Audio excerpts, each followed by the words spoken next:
Welcome to the CommanderSmiths. We are the CommanderSmiths. I'm Adam Smith. And I'm Lowery Smith. Don't worry. We are cousins. I wasn't sure. It's been so long since we've done this because we double casted and all that fun stuff that I was like, I don't know. I'm going to start this. We're gonna fuck it up. I haven't fucked it up in a long time. I know I'm getting finally good at this after 200 episodes. 200. Speaking of, it is episode 202, and we're doing what every fucking cast is doing this week. And they stole our idea. Yeah, right. We are doing a top 10 commander cards of the year, but a little bit of a twist. And we did this last year. We do it. I think we've done it every year so far. I got mine. Yep. You got yours. We don't know each other's lists, and so we are going to go over our list from 10 to 1. And we're going to hope that we didn't steal each other's. And maybe we do. Well, Adam's hoping that we do, so he doesn't have to do as many cards on YouTube. Exactly. Then I could just leave. No, I mean, I'll still have to do as many cards. It's just hopefully ours match up exactly, so I can just keep it up and not change the card out. So that's what I'm hoping here. This is like behind the curtain stuff, but we're kind of a day behind. This is still going to hopefully come out on time. Yeah, but hopefully. The plague has hit the House of Lowery. Of Lowery. What happened with you the last couple days here? I'm just happy that when I fart, I don't poop my pants anymore. That's... We got stomach bug real bad. Can I mention what grossed me out the most? Are you even going to tell that part? Can you? I wasn't going to. Okay. Just so I'll go into part. A little bit more. The first pukes. For dinner, I had some tortellini with pesto on it, and then chicken sausage. Very tasty. And did you post that? Did you post that on the Discord too? I did not. I did not. But that was my first vomit, and it felt like one of those cheese logs with stuff in it, and it was coming out of my mouth, and I had to like bite it to have it go into the toilet rather than... That's what it felt like, at least. That is so gross. It's like the South Park episode where they're pooping out of their mouth.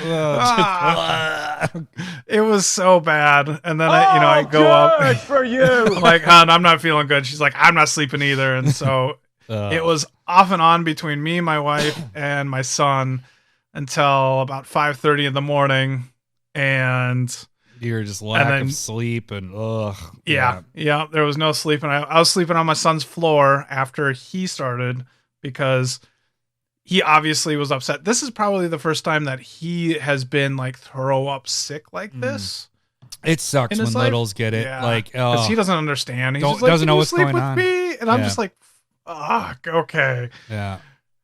And so I probably saved our carpet because I did, I was like, okay, puke in this. I had one little puking thing. This, not me, but happened with us was Zeke ended up getting sick. After we did our house in Florida, we surprised your 2 weeks sound a lot better. Well, a little bit. Yeah. I went to Florida already having a cold, so I didn't like catch anything there, but we got there, did our house. Part of the surprise of the boys was going to Universal Studios. So we trekked over on Monday, and oh man, traffic there, dude. It was just, we got there and it said we were 9 miles away, but 45 minutes to an hour of a drive.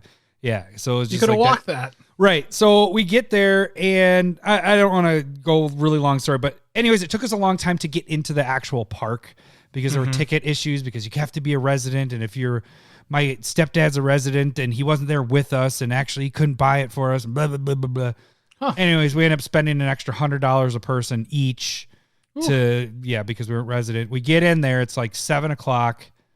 Zeke is already like falling asleep. It's raining. It's cold. Because a big, basically almost like a hurricane was coming through, but it wasn't. It was a really deep low pressure. And so the temperature dropped 30 degrees from being in the 80s to down into the 30 or 40s and 50s. Yeah. We get in there. We get to Hogwarts. Awesome. Never been there before. Like this, I love Harry Potter. Mm-hmm. Zeke just wants to go. So we paid this extra like $40 for each of them for just that night. And so Cindy and Zeke went back to the hotel. He just got overexhausted, the drive. It's a long day. And then it was just a lot of people, and he ends up puking when he got back to the hotel. That was pretty much it. But rides were awesome. We did fast passes. If you ever do Disney in the near future or Universal, get fast passes. It's worth the money. There were multiple rides that we were an hour to an hour and a half wait, and we got in when the longest we waited was 20 minutes. Ooh, on those 2 hour and wait it sounded long. like the Discord was helping a lot. Were you kind of like changing along with what that they was were awesome. saying? Well, it just was like which rides to do, and it was are the good ones to do. And the Discord, Wrench, I helped with that a lot. There's a lot of people that have been there, and they're like, do this ride, and that ride. The best ride by far, if you go to Universal, is the Hagrid ride, and you do that at night, and it's fucking amazing because you're on a motorcycle. And there's a buggy, so it's a 2-person, but it's really a roller coaster. So there's like 8 motorcycles, and you're flying. Like it's going from 0 to whatever in split second. And so you feel what it's like because I have a motorcycle. Oh, good for you. Thank you. Yeah. I have a motorcycle. So when you gun it from like just sitting to whatever, you feel that in your stomach, and you feel that in the ride. And it was pretty freaking amazing. I don't want to spoil what it does, but there's story, bro. Thanks. Yeah. So highly recommend it. You got your buttons. You got your card. Okay, so we got through the holidays. Anything special? I see some Ninja Turtle glasses in the background you got back there. Those have been there for years. Oh, they have.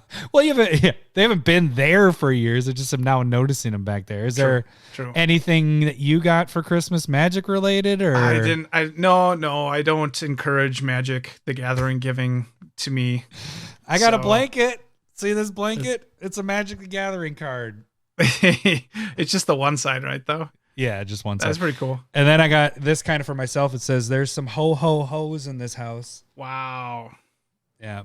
That's my... Oh, you got it for yourself? Yeah, I don't buy anything for myself either. Well, no, it was actually... one of our friends makes the shirts, and so I got 3 of them for Cindy, and then kind of did the Santa thing and put one in my own stocking kind of thing. I guess I bought for myself. I bought one of those like ring lights for you did cameras. Yeah, but then I got one from the kids as well. So do you have that on right now? No. What? No. We're recording. I've been sick. I got it Saturday morning, and Sunday night I was sick. I'm sorry. I'm not mad. I'm just disappointed, Larry. All the time. I'm sure. Oh, I did get this. Sure. This. Did you just bleep me? No, I bleep. I don't know. I got a Harry Potter pen. This is my new podcast pen. It's a wand. It's a wand? It's a wand. It's a pen. Can you see it? That's kind of cool. Yeah. I mean, kind of. Yeah. Did you get it at Oleander's? Actually, my aunt gave me this. She bought it from the gift shop. We bought the actual wands, though. That's pretty cool. Like, you buy the wands. They're freaking expensive. They're $55 or whatever. And both boys got one. But then you go to spots in the Harry Potter, like Hogwarts, and you have to do the spell in a certain way, and then something happens. Like they have it marked on the ground. Too. You're supposed. Well, I don't know if it's actually seeing it, but they have like what you're supposed to do on the ground or a map on the map, and then something special happens. So highly recommended. Very expensive. Cool. It's going to be like a once every 3 to 5 year type thing. So.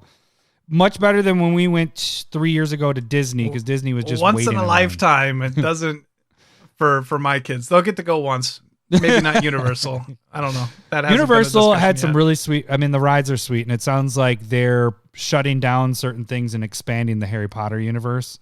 So it's going to get bigger and bigger. But what they get you on is they have Harry Potter split into 2 of their parks, so you can't just see you have to buy both parks. And then they have the Harry Potter train, the Hogwarts train going, but that's how you connect the 2 parks. Okay. And so that has like a little thing for it too. Like you're going to Hogwarts, it goes one way, you're going I fucking love getting ripped off all over the place. That's my favorite. You're talking me into it. Yeah. Once we got there, you really just need 2 days. If that. If you have the fast pass, you can pretty much get half, if not all, the park done in that day if you start early and get it done. Yeah, but I mean, like, you want to do some stuff over again, right? Sure. Like, I remember I'll tell going you in high this. school, like, people were riding on the Wild thing at Valley Fair. Yeah. Like, they did that like 20 times in a day. Here's my question for you. When was the last time you've gone on like big rides? Oh, since high school. Okay. Getting Maybe older college. affects the crap out of you, dude. Like, Man, okay. I can barely sit on the swing next to my kid now without getting a little motion sickness. Okay, so these are two stories. More universal talk. So that first night after Zeke and Cindy went back, we were like, okay, Drake, we're gonna go on. We did the Harry Potter Gringotts ride. Great, it's a good ride. What they've done with the newer technology is it's part roller coaster, part visual. Like you're actually watching flying a broom and all that stuff. So it intermixes that. So you're actually kind of doing both. Really cool ride. Second ride, the Simpsons ride, the fucking worst ride in the world. Like, it was so bad. You remember Mystery Mine ride at Camp Snoopy, Mall of America? So it's you're sitting in like a cart, like a like 10-person cart thing, and they still have that there because I took that Zeke there a couple months ago. But anyways, for the Daddy and Zeke Day, whatever. Mm-hmm. That's right. So it's a screen. It pulls up, your whole chair moves with what's going on with the screen, right? Yeah. Graphics were awful. It was fuzzy. It just so it was me, Nick, and Drake. At the end, like, I felt like I was going to throw up, and Nick was making fun of me because when we were walking up to it, I was like, oh, what kind of ride is this? And he's like, what? Why do you care? I was like, things get me now, dude. I can't do like the upside down stuff where you're just sitting up there. And I was like, I can't do the motion stuff. He's like, you're a pansy. I was like, okay. Both of us were sick for like two hours. Drake loved it because we were sick. Yeah, he's like, that was my favorite ride. I was like, you a-hole. I like seeing you in pain. Dad. So then the second story of that is there's another Harry Potter ride where it's it's a Hogwarts ride. Yeah. That one has you strapped in to your shoulders and everything where you can't move. I have a little bit of claustrophobic whatever to me, but that one flips you upside down, does all this crap, really good graphics. I had to close my eyes because I started getting the fat sweats because I was just getting so dizzy and everything because you're going in and out from like animatronics to the screen. And when you're coming out from the screen to animatronics, my eyes would still be moving with what the screen was doing. And I was just like, oh. So what I'm telling you is rides are tough now. I believe it. And the newer stuff has a mix of those. So roller coasters, the Hagrid ride was actually my favorite because it was just a straight up roller coaster. And I can handle that because it's just moving fast. We didn't go upside down or anything, but it was like, yeah, I'm down with that. Like, I'm probably fine with a roller coaster as well. Yeah, but movie, I don't know how I'm going to handle, like, have you done like the Oculus and all that stuff? No, I haven't. Tyson brought that up to guys. I said gay guys weekend. Gay guys weekend. You know, it's where I wasn't invited to that one. I'm sorry. Up to guys weekend where he didn't have an Oculus then, but he had one of those virtual whatever. Yeah, and that was pretty cool. But like the new stuff, man, I don't know whatever. I think I did that a couple pre-COVID. And like they were doing the scary thing, and I saw one scary thing. I was like, "Fuck that!" Yep, done. Where it's like there's a girl sitting next to you. Yeah, that stuff. I don't know. I don't know how I'm gonna handle it because it's gonna be the thing. You know, that's what our kids are gonna be playing for video games. Is gonna be Oculus stuff. It's like possible.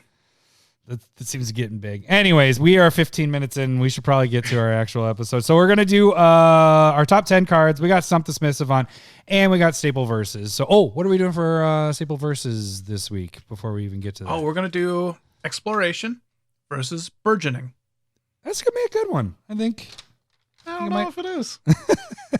You know, I come up with these, we do it, and then I start working my way through it, and I'm like, I don't know if I like this anymore. It shouldn't be as close. But last week's was different than I anticipated as well. Totally different than what I thought. Well, so that's perfectly fine. This week when you texted over and you're like, how about Explore against Burgeoning? And I was like, well, Burgeoning's like way better than Explore. I was like, I don't get all these. Then I was like, what about Exploration? Is that what you meant? You're like, yeah, whatever the enchantment is. Like, fuck, okay, now that changes everything. All right. Okay, so you can become a patron by donating $1 or more, like our new patron. All right, let's see if I can get this. Garrett McFalda. I think that's how you say it. Garrett.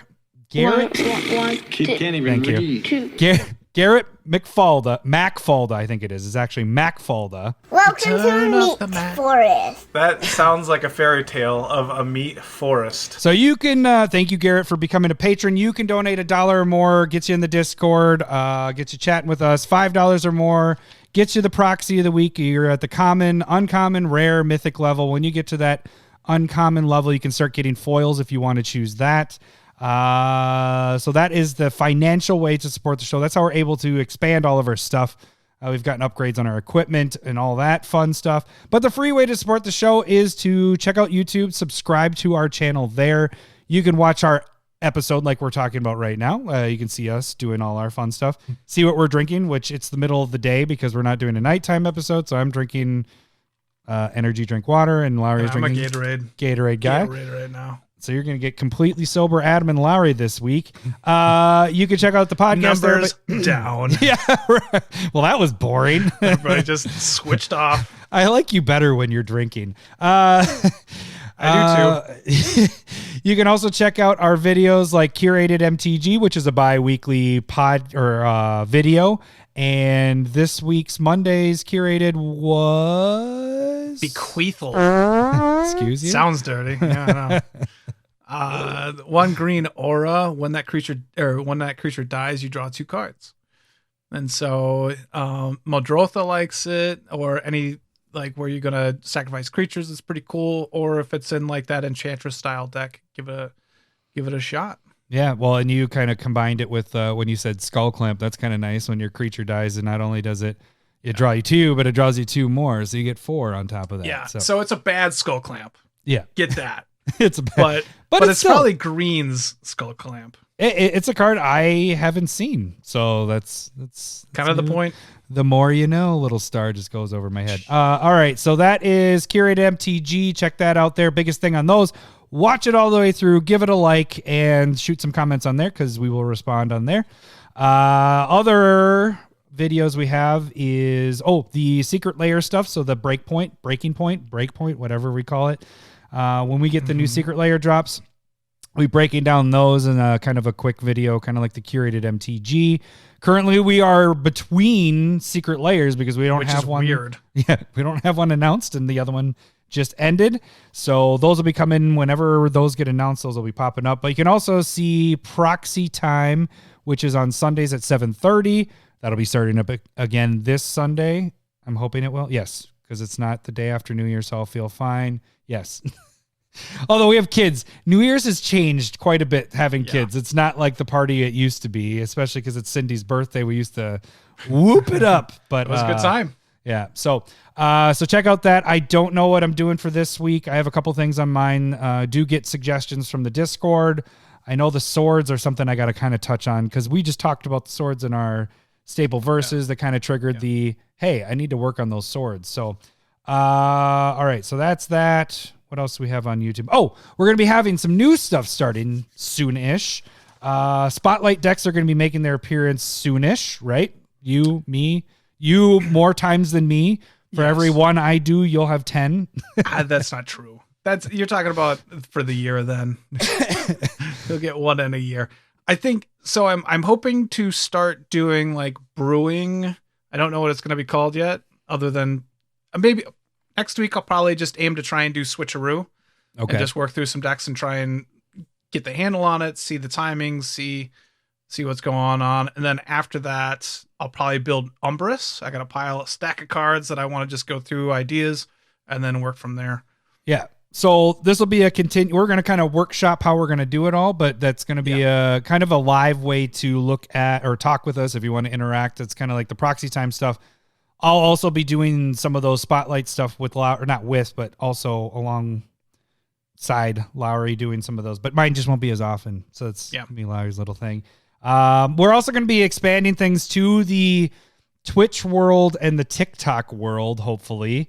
We got to work on those, but that might actually be the way that we go live is doing Twitch, just because it's easier, and then uploading to YouTube when it's all done. Because YouTube is good. It's just they haven't built up their site yet. They're not kind of like Twitch yet. So we're going to kind of we're going to test the waters and see how that goes. So we're doing some expansion on that. Was there anything else with that? We do have some new giveaway stuff. I do want to mention a couple shout outs here. No, I'll do the shout out here when we get to Stump the Smith Savant. But the new giveaway stuff we never mentioned this before. We talked about it on the Discord. But we did buy a whole shit ton of Keldon Warlords, as you can see if you're watching the YouTube. It's going to get so many cradles. Yeah. We will be signing these and maybe doing some little altars to them to represent Gaia's cradles, potentially. But that if you don't know the bit of that, that's from the beginning of Lowery traded his Gaia's cradle to me when we were kids. For my Keldon Warlord. So that we bought a bunch of those, and every prize that we give away will have those included as well. So that's kind of a new thing there. And then just so you guys know, we're probably going to have a giveaway because we're going to break the record this month, even though we have a slow Christmas week. That Dana episode, man, he helped us out, pumped this month out. Yep. And so we are going to break the record. Unless something crazy happens and none of our podcasts work for the next 3 days, but that's not going to, it's going to break the record. So we'll have a big giveaway there with, should I even show what we have coming? One of the gifts is going to be this. If you check out the, that's another old bit, giving away a quip. Number 2 brought it up about he wanted the whole base. Well, we're giving away the whole toothbrush. And what's the bit from that, Lowery, though? So back when we were getting foil sheets, they did not send me a foil sheet. They sent me the top half of a quip. And I didn't have a quip toothbrush. Yeah. So we gave it away as a... You did get a foil sheet eventually, but you got a quip. Like, it's just so weird. But yeah, so that's going to be a part because we were in our cousin's wedding the day it showed up. My wife was like, "Did you order a quip?" And I was like, "What are you talking about?" That was a good bit. Yeah, that was funny. So, Magic Wizards is funny. They're funny. Yeah, very funny. So we're gonna add that to the mix of our prizes coming up here with the breaking the record type thing here. So. Yeah. Other way you guys can interact with us is check out Twitter. You guys can try to shoot us messages there. We will answer, but we just don't get anything there. But it is where we post all of our videos, post any of our polls, such as Staple Versus and all that stuff. Also the not sharing. I don't know. We got to name that differently because now it's more of pimping out drinking and blinging, I guess. Maybe something like that. I think we stick with hashtag not sharing with Adam. Well, it's bling. It's pimping your drink with the bling or paper with your cardboard. You know, it's not really not sharing with Adam anymore because pimp drinking. Well, I think it's going to get mixed in with some other. Well, I think I'll have to look at we don't have chalices. We don't. I hashtagged it. I think it was like drink and bling or something. I don't know because we're blinging out your cards. You're kind of showing off a card that you have. Anyways, I don't know. We're going to workshop that. If you guys have some ideas, shoot us a Twitter message. Hey, there you go. You can also direct message us, and that is the way that you can send us questions, anything, concerns, comments, all the concerns are the C's. What are we in the like a school? Yeah. Or you can shoot us the suggestions for this. It's time for everyone's favorite game show, Stump the Smith Savant.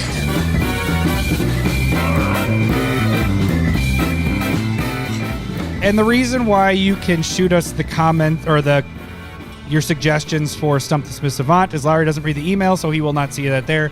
Don't do it on Twitter because it will pop up on his phone and he'll be able to see it. I'll read that.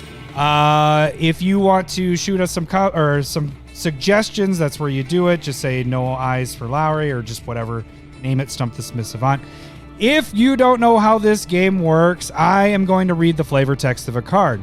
Lowery is going to try to guess the card by asking yes or no questions. If he gets a yes, he will hear this. Hello, boobies. If he gets a no, he'll hear this. Wrong, wrong, wrong, wrong. He only gets 5 wrongs. After 5 wrongs, whoever the stumper is. This week is newer patron, Nick Bundy. Nick Bundy will win the prizes. So not only do we have our Chatterfang art card, Keldon Warlord eventually signed and all that stuff. But we are adding to the mix because this is week number 5 of Stumping Lowery. It's not getting in focus, but it is Belladros, full art, Belladros Witherbloom. So that will be added on top of the mix. So this is getting to be a big pile. This is worth some dollars. So the other thing is if Lowery can guess what the card does, what it is, like if it's creature power, toughness, I can guess whatever, everything but the name. Everything, you get the initials. Yep. And also the cards have to be in at least 5,000 EDH rec decks for us to use. So just make sure you check that before you send that over. All right. So like I said, this week, Nick Bundy, this is his card. So here we go. Uncharted Depths, Unbounded Hopes, Unfathomable, hit it, Unfathomable Mysteries. Unfathomable Mysteries? Unfathomable Mysteries. Each one has a period afterwards. Uncharted Depths, Unbounded Hopes, Unfathomable Mysteries. So off the top of my head, I want to say it's either a blue or a green card. Blue because it kind of sounds like it might be talking about like water or Leviathan octopus style, or green like exploring the forest and stuff like that. I kind of want to say that it's that blue enchantment that deals with Leviathans, octopi, or krakens. Octopi. I don't even know if that's how you're supposed to say No, I think that's the right way to say it. Are you sure it's not octopuses? Oh, you're right. That is how I used to say it. That is right. You are correct, sir. So it's Quest for Ula's Temple. That's the one. That's not my guess. I'll take a clue, please. All right. The art features a waterfall, a sea creature, and ships? Question mark? Because I can't tell if they're ships or not, but they look like ships. So I have a question mark next to it. So the art features a waterfall, sea creature, and ships. Ron Burgundy. Okay, so I was kind of on the right. This is a blue card. Are you asking that question? That is a statement of fact. Wrong. It's not a blue card in any form or way. What? All right, that was tricky. That was tricky. I don't know. So it has what in the art? A waterfall? A Leviathan? Waterfall. It actually should be waterfalls, sea creature, and ships. I'll take a second clue. The card features potential life loss and is second best at what it does.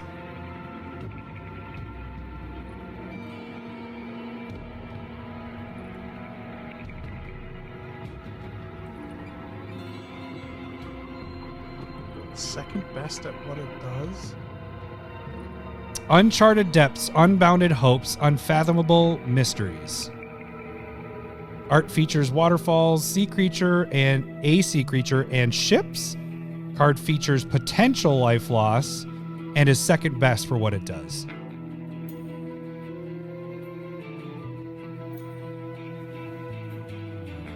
Potential life loss, which seems really ambiguous.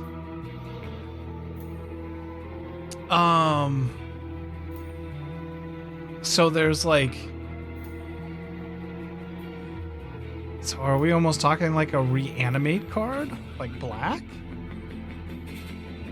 where you're bringing back like a creature in the art? Unfathomable.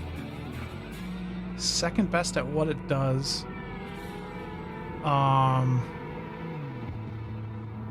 Yikes. But like there's plenty of good reanimate spells. That's so Would this be a destruction? No, damnation wouldn't work. You want your third clue? This might help you a bit. Yeah, I'll take that third clue. I am real fucking lost. All right. This particular version of this card was printed in Gatecrash, but has seen many printings, including a printing in 2022. So one coming up this next year. So we already know what the card is that's coming up. That should be a big hint right there. So, was printed in Gatecrash. That's what this flavor text is from. But it has seen many printings, including a printing in 2022.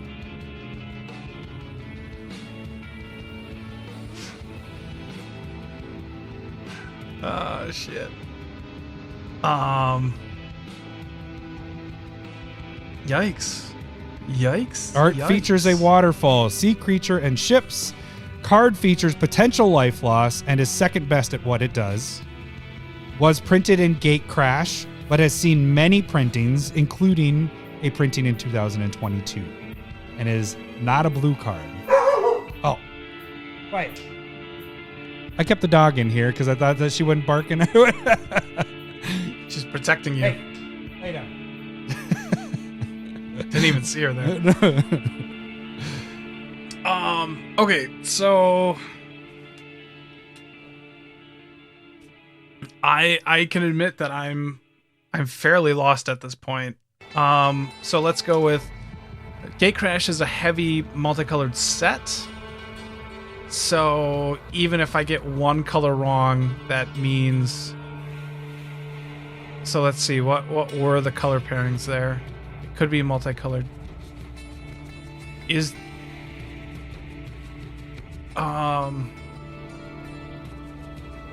this card black? Wrong.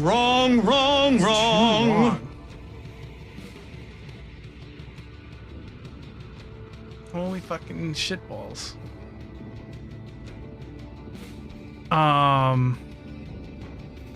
Art features a waterfall, sea creature, and ships. Is this a non-permanent spell?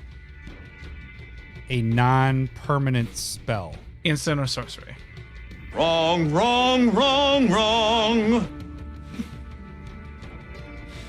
Holy moly.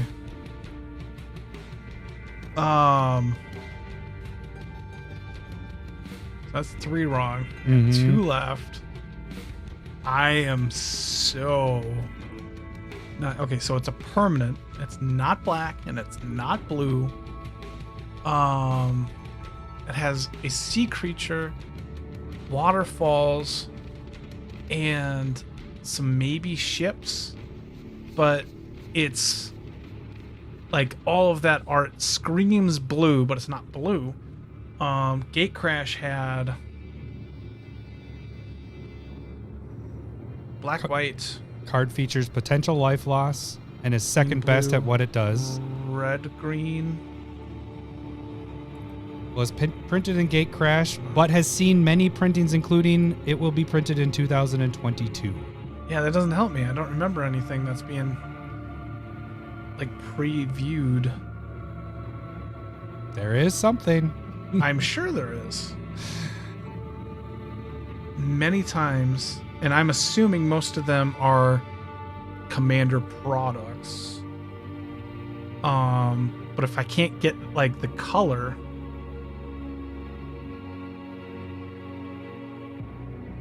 I'm gonna waste them all trying to figure out what color it is. So, like, am I going back with green? Can I hear the flavor text again, please? Uncharted depths, unbounded hopes, unfathomable mysteries. Yes. Is this color green? Wrong.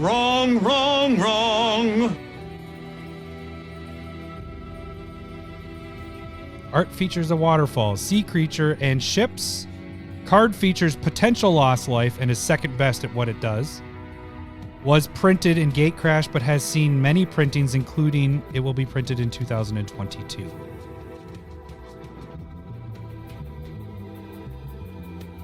I mean, like, I got one guess left, and I'm nowhere. I am nowhere. And, like, maybe we're on the wrong page here, because I was meaning, like, I guess I should have maybe been more clarified, like, said, like, is black in the color? Like, is it at least black? Because normally that's what I go with, but I didn't. Well, if black was in it, I would have said yes. Okay. Yeah. If blue was in it, I would have said yes. If green was in it, I would have said yes. So it's red or white? That doesn't make any sense. Well, why are you getting hung up on colors? Because it helps me, like, zero in, and maybe it's an artifact, but again, it's a multicolored set.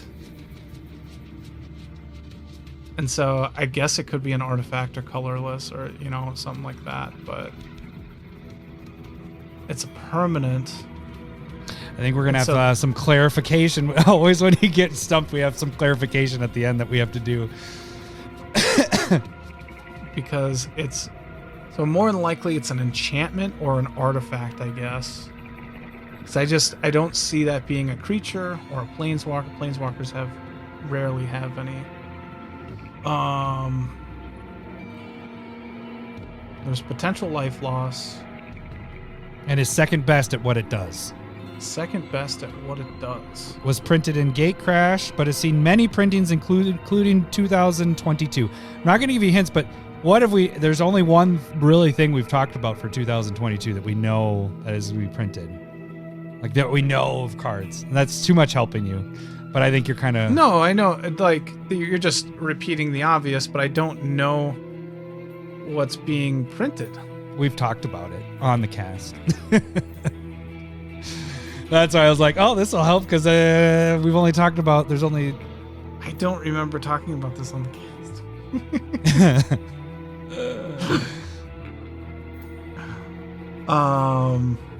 Okay, what... All right, I'll go through the clues again. So we know that, like, Double Masters 2 is coming out, and we know that Commander Legends is coming out, but I don't remember any cards that were associated with that. And so I should be trying to think of something like really, really big. Oh my goodness. 40 fucking minutes. I know we haven't gotten to our top 10 yet. I'm okay admitting defeat. All right. So I'm not even close. What if I helped you out by saying what unset is coming out? What is in the unset? What is being reprinted in the unset? The Shocklands. What color? You were completely on the right color. It's just the lands don't have an identity, so I couldn't give it to you that it was You're blue. Totally right. I couldn't give it to you that it was green. That's breeding pool. Oh, nice job. So I don't know. I mean, could I? No, should I? That right. Okay, I was just making sure because I'm like the identity has blue and green right in it. I mean, because you have the symbols in it. Yeah, but I never go with identity. Yeah, I go with, yep. All right. Oh, that was tough. You had that. I was so impressed because right away from the text you got it blue green. I'm like, all right, he's gonna get this right here. Oh boy! And then when you guessed the colors, what threw you just way off, and it was. But you see, the card features potential lost life because you can pay the 2 life. Yeah. And then it's second best at what it does because the regular duels. The duels. And then this is very good. Very good. Nice job. All right, congrats, Nick. You won those cards, buddy. Laura, we're gonna have to sign these soon. I'm gonna have to meet with you just so we can sign these. Yeah, that's true. Okay, so one other thing I did want to mention that I forgot to give a shout out to, Bill from Woodbury and Cole both have helped out a bunch on the compiling the list of what cards we've done for Stump the Smith Savant. We will be, I don't know, do we post that on Twitter? Like, so everybody can kind of see it? That's probably the best way to do it. So every week when we update it, we'll do a post on Twitter of the updated list so you guys can check out what cards have already been done. So some people have suggested things and then they've already been done. So that's where you guys can check it out to see if it's on there. All right, so we got to get into the beer and pizza of the episode, because we said congrats to Nick for Stump and Lowery. Yes. That was very nice. But now we are doing what? What is it? Top 10 Commander cards of 2021. All right. So what we're going to do, since this is going to be already kind of long with this, we're going to just go back and forth with our top 10 and see where they line up. So Lowery, why don't you start us off with your number 10 card of the year? Number 10 card of the year is going to be a land called Witch's Clinic. Taps for colorless. I don't even have that in here. Yeah, that's all right. We might have a lot of different ones. Okay, so actually one of the rules that I had was I have to actually have it in decks or about to go into decks. And I don't have any rules. You're fine. You're fine. And so this is in my Glen deck. And so it taps for a colorless, or you pay to tap it. Target commander gains lifelink until end of turn. And I really like this card. It's super cheap, and I think it's going to go really well in those like Voltron commander, like when your commander is being built upon. And I think it does a lot of work there. And I just have kind of really dug it in there when I'm goldfishing the deck, and so I like it quite a bit. Very nice. All right, my number 10. I don't know if I want to make fun of yours or not. If wow. What? I'm just saying it didn't even make it on one of our top 10 lists, and you're putting it in. So my number 10 doesn't even make it in any of our top 10 lists. But the reason why it didn't is because it's a legendary creature, and it is Toski, Bearer of Secrets. It's not just for squirrels, because the thing is whenever a creature you control deals combat damage to a player, draw a card. So it's not just one creature; it's every creature that you hit with them. You draw. It's indestructible. It attacks each turn if able. It can't be countered. It's not your squirrel commander, because you're going to be using Chatterfang. This just goes in a lot of green decks where you're attacking, and it's a good way to draw cards. What is it? The snake one. Doesn't it do a Frostfang? I like Frostbang better. Frostbang. Bang. Okay, kill him. No, yeah. I don't want relationship. I just want bang. I don't want to know your name. I just want bang. So Frostbang. But that one does a similar thing, right? It's when it deals your creatures get death touch and all that stuff, but you draw a card. I like Toski a lot too. Yeah. It almost made my top 10. That's in my like Aura deck, my Kesha deck. So totally agree. Lastly, on that, 21,000 EDH rec decks. So it's in a lot of decks, and it hasn't even been out a year. So that's another thing. I didn't check it on EDH rec or anything on that. All right. My number 9. Also, I don't think it made anyone. I don't know how many of ours actually, or how many of mine actually made your top list 10 is a little different. It's what made it into decks that makes it a little more unique. Okay, Visions of Ruin. It's from the Commander. I think you could only get this in the set boosters or whatever from Midnight Hunt. But it's 3 colorless red sorcery. Each opponent sacrifices an artifact. For each artifact sacrificed this way, you create a treasure token. Yeah, we did have that. We had that in one of our top 10. Yep. And then it's flashback, 8 and 2 red, reduced by the amount your CMC of your commander. Does the same thing. I think we had that at like 8 or 9 on our list, so I like that card for. This card is sitting or is in 4 decks right now. Sitting to get in. Yeah. So like. It just, right now, it's like pay 4 to destroy 3 artifacts, get 3 tokens, and then essentially it's pay another 2 red to destroy 3 more artifacts and because get 3 more treasure. You get 3 treasure tokens off of that. Yeah. Yeah. And so it just feels super cheap to destroy 6 artifacts on board. Like you're talking, and you're still ahead 3 treasures at the end of it. You know, so it seems like it's going to be a really good card for me. And that's only if it hits, though, right? You only get the treasures if they sacrifice an artifact. But I mean, artifacts are so prevalent. Playing mono rocks and treasures and all that stuff. So it's not something that I'm truly worried about. Yep. My number 9 goes with treasures as well. Mine is Treasure Vault. Son of a... Did it make it? Treasure. I thought it did. I did get it. Never mind. Okay, this was number 1 on our top 10 commander cards for the D&D set, Adventures in the Forgotten Realm. This makes it to number 9. It's at 12,000 EDH Rec Decks. I think it's a great card to have in pretty much any deck. One that you're dealing with treasures or even multicolor decks, because you're able to sacrifice this at late game to give you treasure tokens, mana fixing, and all that stuff. So I think it's an awesome card. I think this card is, I think you should pick up these because there's only the 2 versions of it, and if you can get the modular whatever, the cool looking one, but this is just a fantastic deck, and I'll make it a bunch of decks. So that is my number 9. What is your number 8? I'm going to go with Archon of Cruelty. This is Modern Horizons 2. It's 6, and this is my number 7. No, it should be number 8. Yeah, 10, 9, 8. There we go. Number 8. I'm just going to skip around to whatever number I want. 6 colorless, black. Archon, 6/6 flying.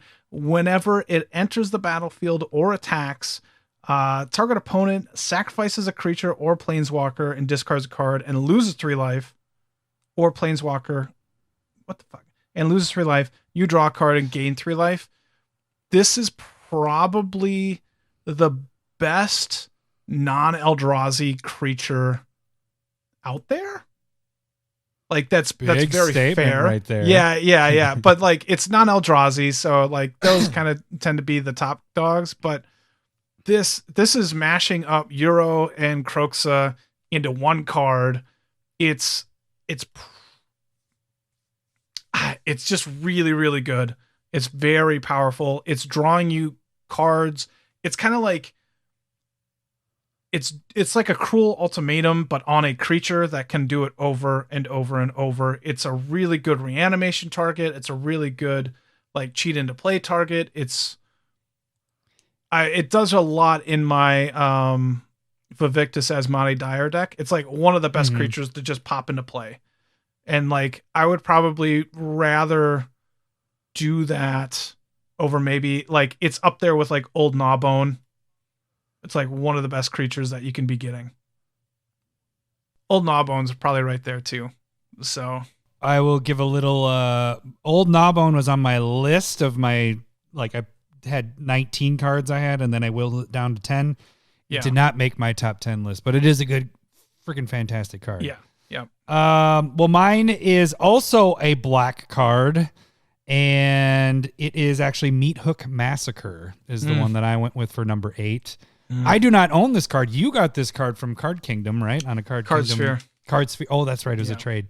So this one is that when it comes in 2 black and X, when it enters, creatures get X-X until end of turn. Whenever a creature you control dies, each opponent loses a life, and whenever a creature and opponent dies, you gain a life. And this is just a legendary enchantment. It's just excellent on, even if you're not doing a deck that's a lot of, although it should go in that, for the most part, but you could just have it in any black deck that's dealing with creatures dying or whatever. You don't even have to have it deal with that. If creatures die in the game, you're gaining life. They're losing life if yours die. Like it's just, it's a awesome card. It is already in 9,000 EDH rec decks, and that just came out a couple months ago. So it's a highly played strategy. I totally know what you're saying. So, and it was number 1 on our list. So far I've gotten 2 of our number 1s. Yeah. Gotta notch them off. Yeah. Number 7. My number 7 is going to be Sword of Hearth and Home. Oh. What? Did you do the card? That? No, I didn't. No, I'm just saying it's my card. It's not your card. Okay, 3 Staple colorless, versus. 2 to equip, +2/+2, pro green and white. When it deals damage, you put a basic land into play and blink a creature, and it goes perfect in my Omnath Locust of Creation. You said this card was garbage last week. Because it's just a discussion. It's not how I really felt. It was acting. Yeah, it's a fantastic I think card. the card is crazy. And like I said, so it's getting me a landfall trigger. It's resetting Omnath.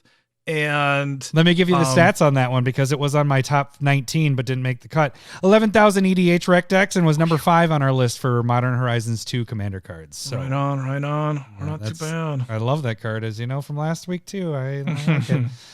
All right. Yeah, I like that card a lot. Number 7 for me is actually one that we kind of I did spec on. This was a 1 spec card. It was also talked about in the Discord as well, just recently this week. Yes. As a spec. It is Storm Kiln-Artist. That's my number 6. Oh, wow. So that's going to be your next one. Hey, that makes it easy for me for editing. Thank you.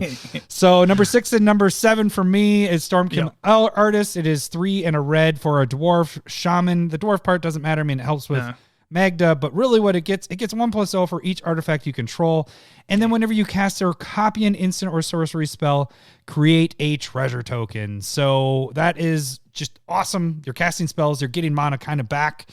It's crazy in there. So it's definitely super powerful. And I did want to say like Archmage Emeritus, the one that draws you cards for spells as well. That is my number 6. Thanks, Lowery. Oh no shit. I was putting them together because I was going like they're doing the same thing. Yeah. All right, let's talk about it. That was my number 6 card. Well, no, since I talked about Storm Kiln-Artist, why don't you talk about Archmage? So that's 2 colorless, 2 blue. Stats don't matter. 2/2 human wizard. It draws you a card whenever you cast an instant or sorcery spell, or if it's copied. Right. And it's crazy value. And it's free. Right. Like there's no other blue card that's like that when it comes to just like casting a spell and drawing a card. So the reason I had them like I had this, I think drawing is better than getting a treasure. And so that's the only reason this one's higher. I probably use Storm Kiln a lot more because I play only red for some reason. But to give you an idea, 23,000 EDH rec decks for Storm Kiln, 20,000 EDH rec decks for Archmage. That's crazy how many they're in already. Archmage only made it to number 2. Storm Kiln was not on any of our lists for top commander cards because it is an uncommon. That is probably why we kind of overlooked it a little bit. Potential. Yeah. But yeah, so that was in Strixhaven. Both of them are in Strixhaven, so they both came out of the same set. Yeah. Okay. So we got our 7s and our 6s out of the way. How are we doing this? So now we go to number 5 because, right, we got our 7s and 6s. So what is your number 5 card? All right. So I'm going to go with one that I was super high on, and I'm not even sure if I like it this much. But I might have put it up there just from like being conscious about how big I was in on it. I feel like Surge to Victory at number 5. I saw that at one point. I was like, I wonder if Larry's going to put this on his list just because he was all about it. I still really love it. But so it's 4 colorless, red sorcery. Exile target instant or sorcery card from your graveyard. Creatures you control get +X/+0 until end of turn, where X is that card's mana value.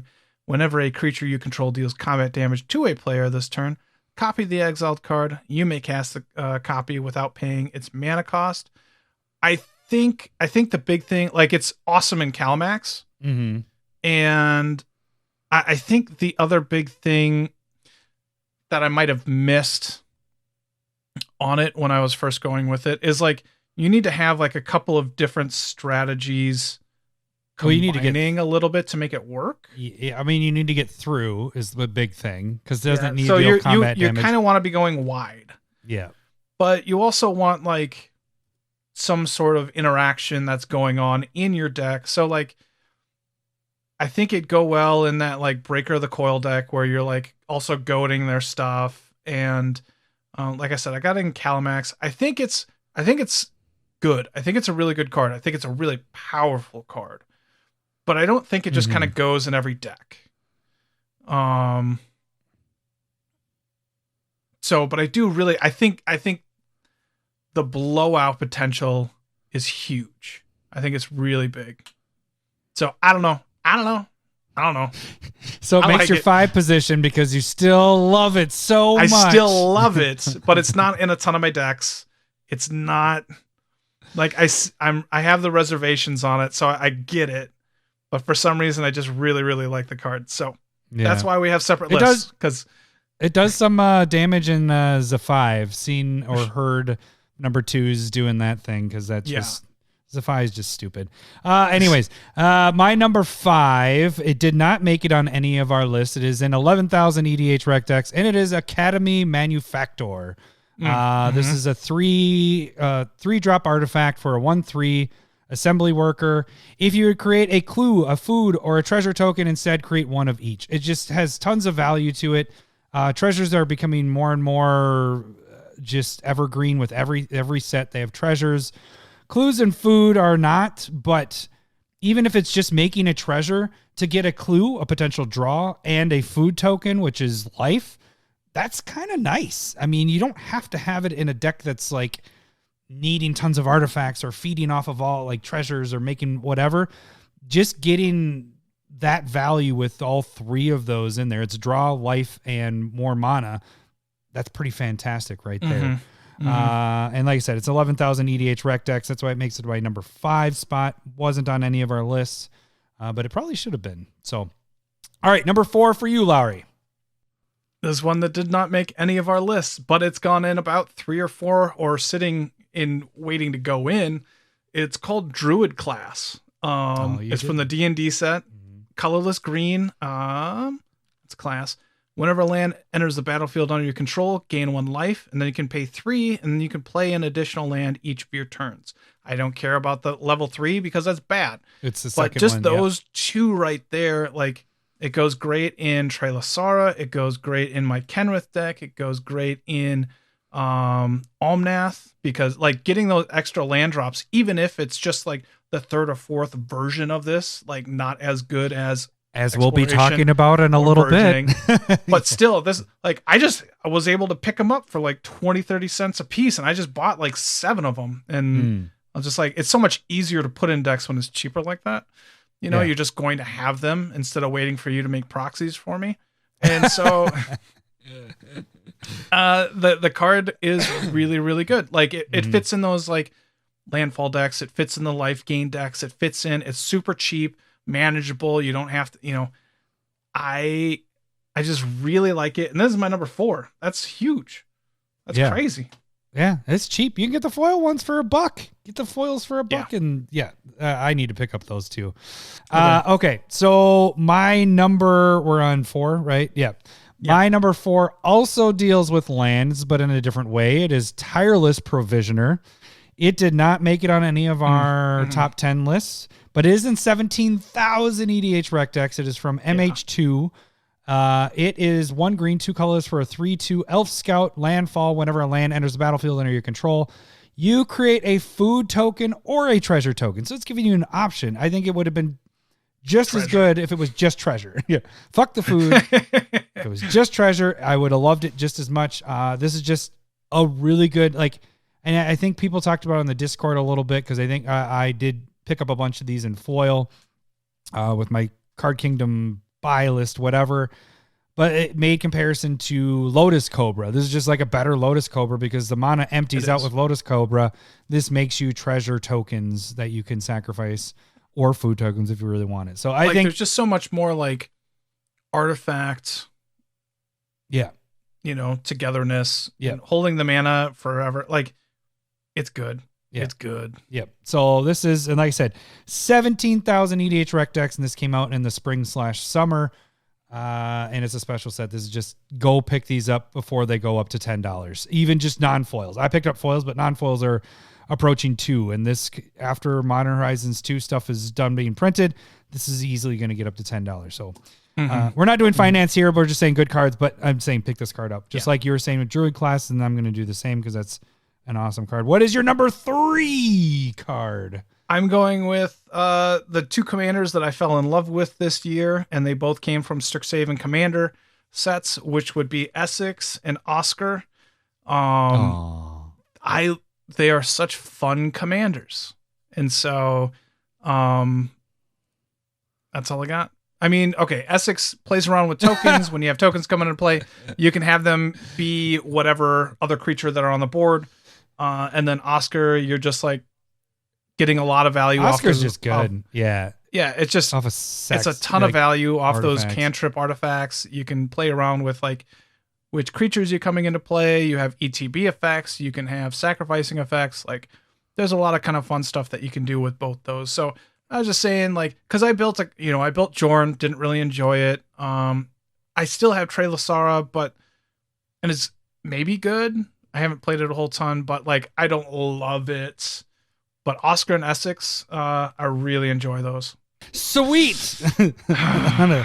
really long episode day and all that fun stuff. Okay, yeah. I like that you got the 2 in there. My number 3 is off of our big debate cards that we have. Ooh. And it is a card that is already in 36,000 EDH rec decks. What? It's from Modern Horizons 2, and it is Yavimaya, Cradle of Growth.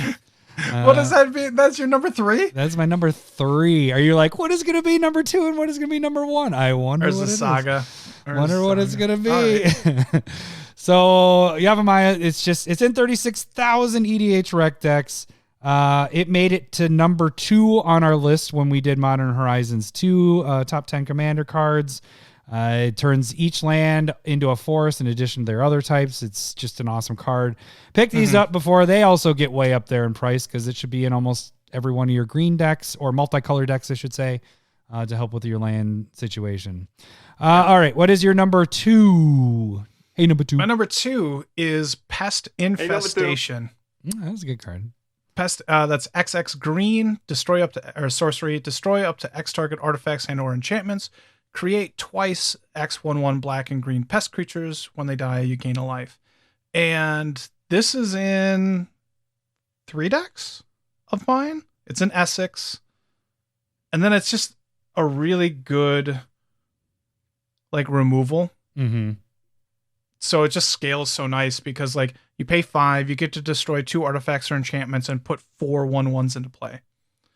And, or you pay, that's 5, 6, 7 for 3.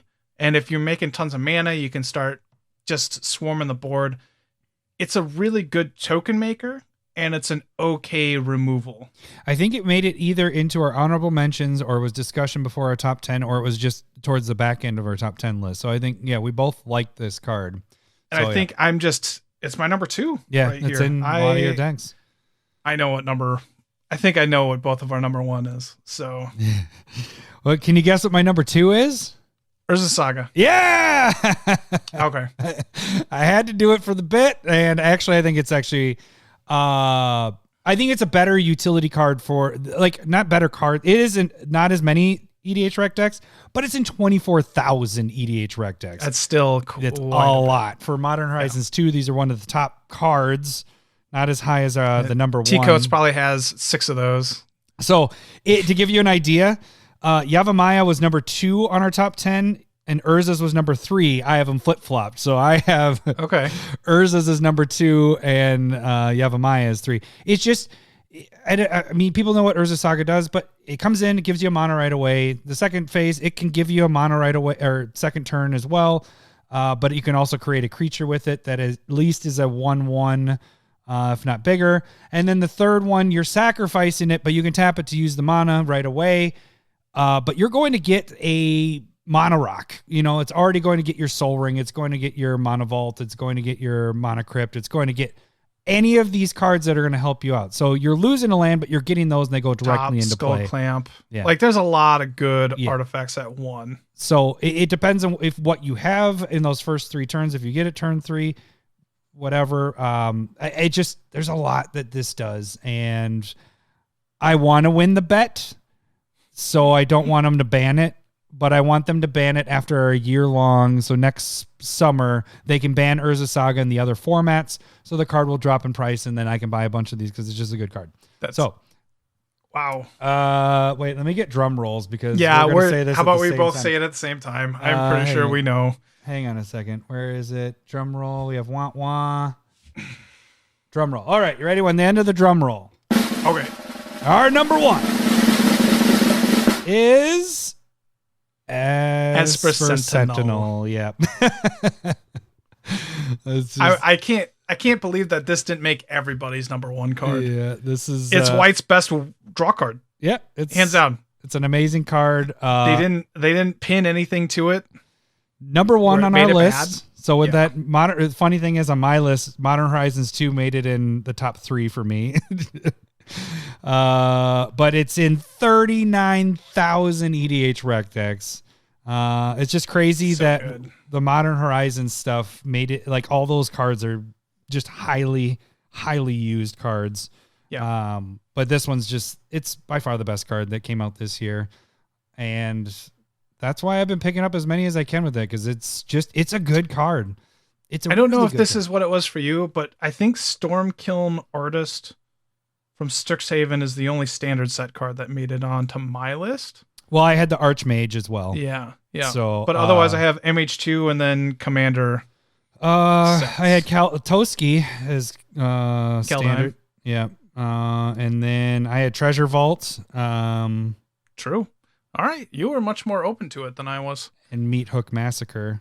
Yeah. Yeah. So I did pick. There was only two or three cards that weren't from our top 10 list, but that's not how I did it. I actually picked out my cards and then I went back and I was trying to go to each one of our episodes to see where they ranked on our list.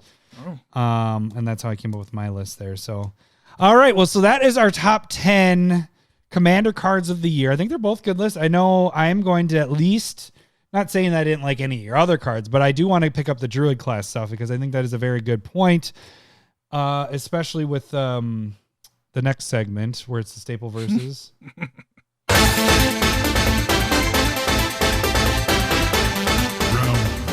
Excuse me, I believe you have my stapler. Fight! Staple versus! All right. If you guys don't know how this one works, we're just picking two cards that are kind of similar. Sometimes they're very similar. Sometimes they're not.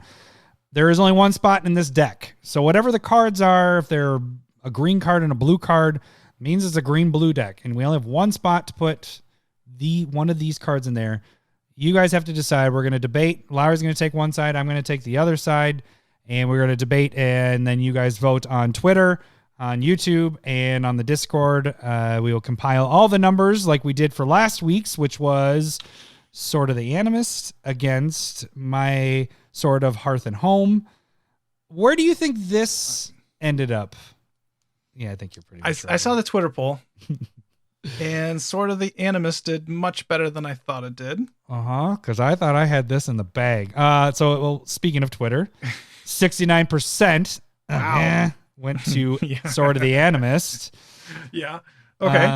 YouTube, 57% went to Sword of the Animist.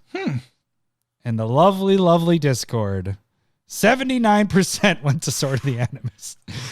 Overall, 66% Sword of the Animist won. I'm actually, this is the second week I've been surprised with the results. The first week was the Sensei's top.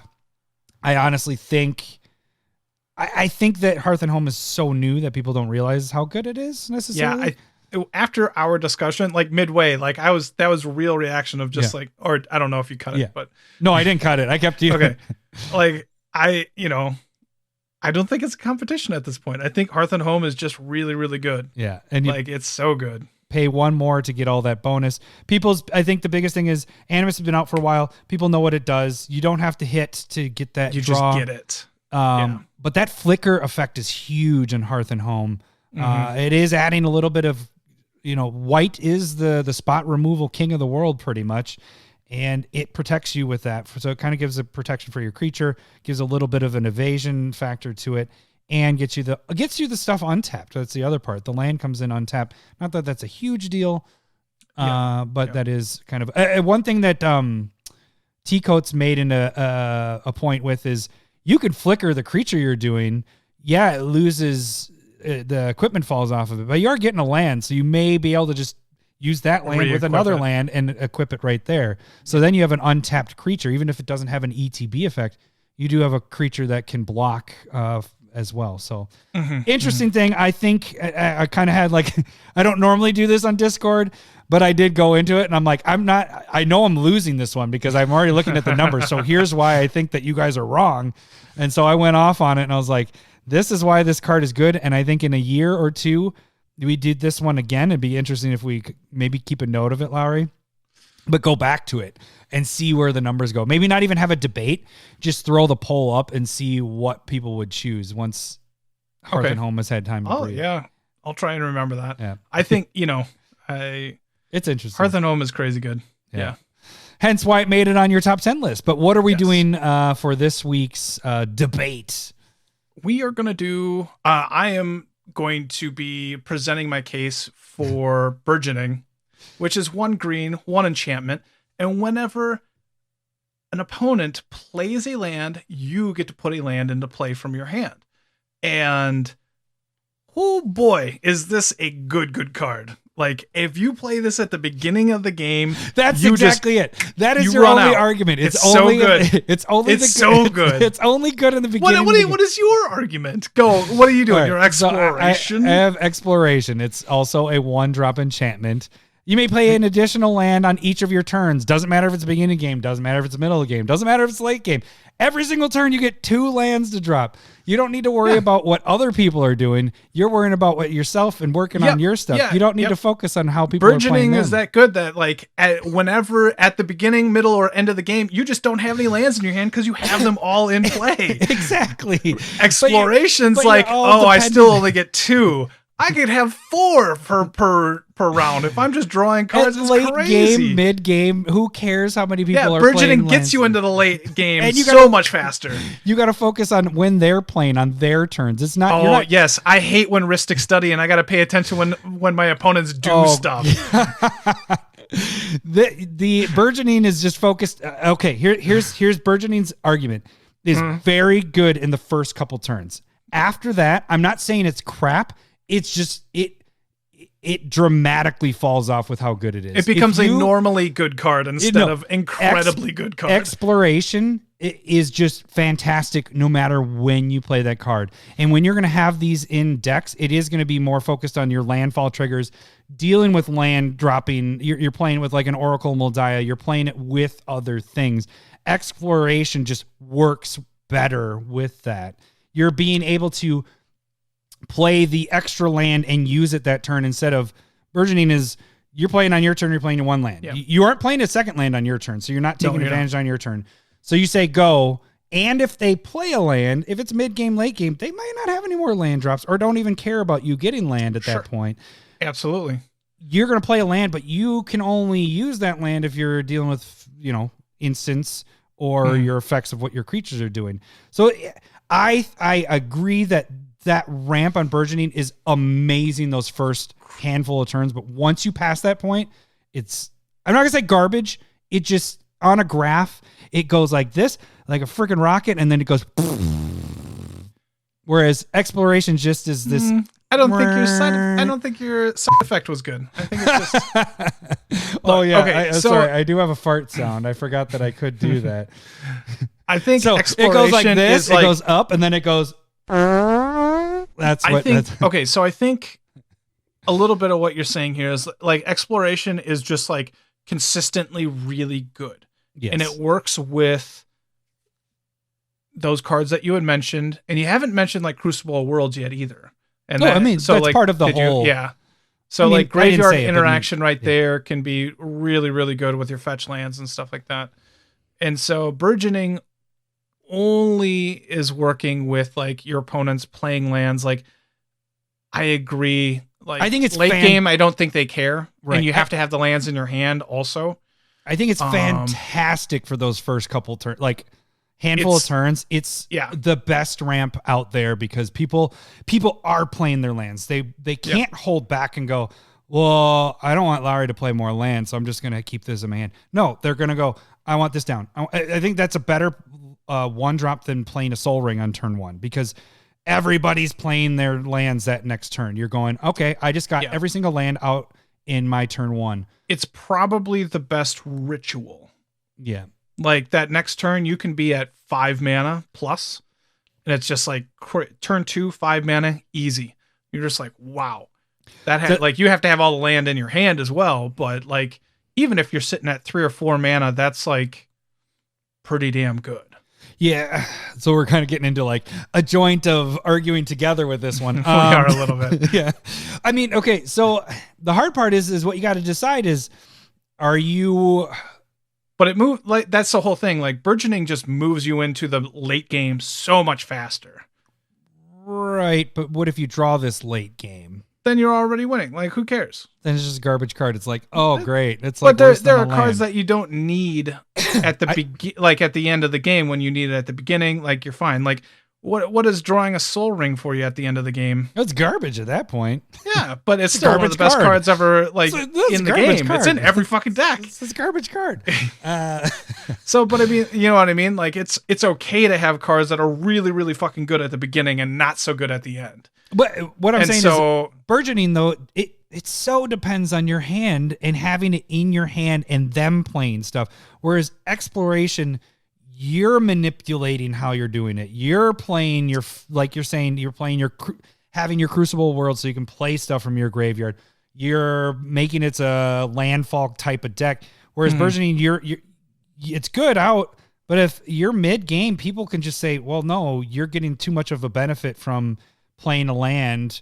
I'm not going to play land. I don't need it. I have my mono rocks. I have this and this and this and I mean, but that's a good effect. The other part of it is at that point you might not have land in your hand at that point. You know, yeah, you're not. But if you don't have land in your hand and they're going, I don't want you to put a land out, so I'm not going to put a land out. That's also a really good benefit that exploration does not do. And so like that, if even drawing a land at the end of the game is still good, like per se. But if you don't want to play it, just moving your board state forward. Like obviously, if you're top decking, you're fucked. But like if you're just trying to move your board state forward and you got an X spell in your hand, you know, a Torment, a Hailfire or whatever, and you want to move forward, but you don't want your opponent like that has burgeoning to. Can I ask you an honest question? No, you're probably not gonna be honest here. Out of the two, what do you have in more decks? You're debating honesty or not honesty. Because I will tell you from my side, I have both cards. Burgeoning is not in a single deck. Exploration is in a shit ton of decks. Because you are a landfall maniac, because that is one of your favorite things to do. Yep. And exploration just helps with that. It's getting you your double triggers. You're able to play multiple cards. You're a fetch land maniac. You are a Crucible Worlds maniac. I'd say they're equal. They're about equal. Bullshit. They're about equal. Yeah. I think this is a good discussion. I think it's pretty close. Wish we could get the honesty button here. What are you talking about? You looking for a button to press? Yeah, no.